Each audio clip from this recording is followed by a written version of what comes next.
नमस्कार सर्वांना. आज खरं तर हा निर्णय घेताना खूप अंतःकरण जड झालेलं आहे. परंतु मी आज माझ्या सदस्यत्वाचा पूर्णतः पक्षाच्या माननीय जिल्हा अध्यक्ष माननीय शेखरजी वडणे साहेबांना मी माझा राजीनामा त्यांच्याकडे दिलेला आहे.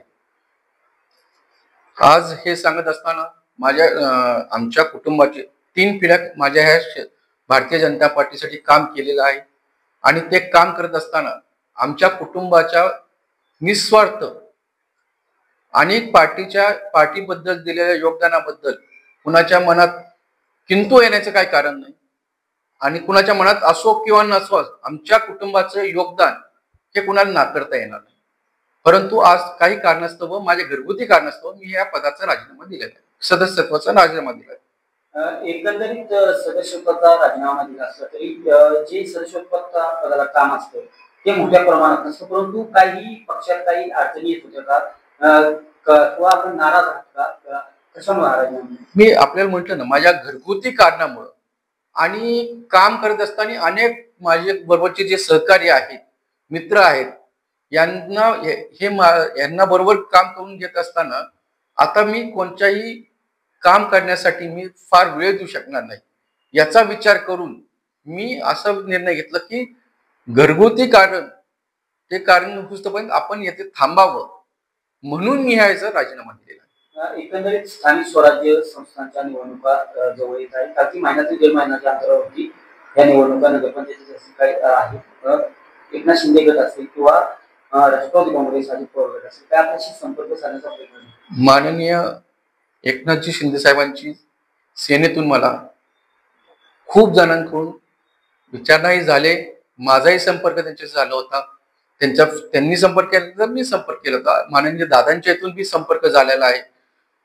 शिंदे सेनेतून खासदार डॉक्टर श्रीकांतजी शिंदे साहेब असतील, मस्के साहेब आपले खासदार मस्के साहेब असतील, राजन साळवी साहेब असतील, उदय सामंतजी असतील, यासारख्या मोठमोठ्या लोकांनी मला इतकं प्रेम दिलं आणि त्यांनी मला वेळ दिला. एवढ्या मोठ्या खासदार, एवढे मोठे उद्योग मंत्री असतात, त्यांनी मला त्यांच्याबरोबर प्रवास करून काही गोष्टी बोलल्या.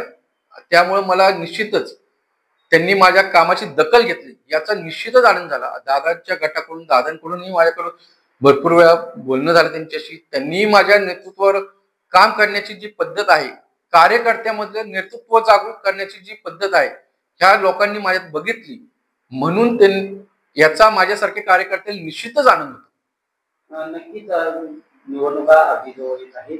काय निर्णय आपला अपेक्षित आहे आणि किती कालावधी? येत्या 15 ते 20 दिवसामध्ये आपल्याला हा निर्णय नक्कीच कळेल आणि दौंड शहरातील व्यापारी असो, तरुण वर्ग असो किंवा कोणताही वर्ग असो, यांच्यासाठी जास्तीत जास्त प्रयत्न केला जाईल.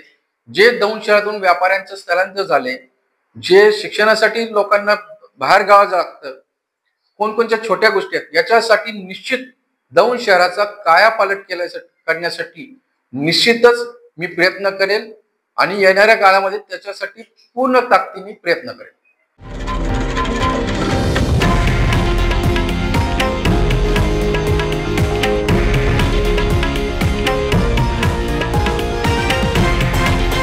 हे आहे देशातील नंबर 1 न्यूज नेटवर्क आणि आपण पाहत आहात TV9 मराठी, एकमेव.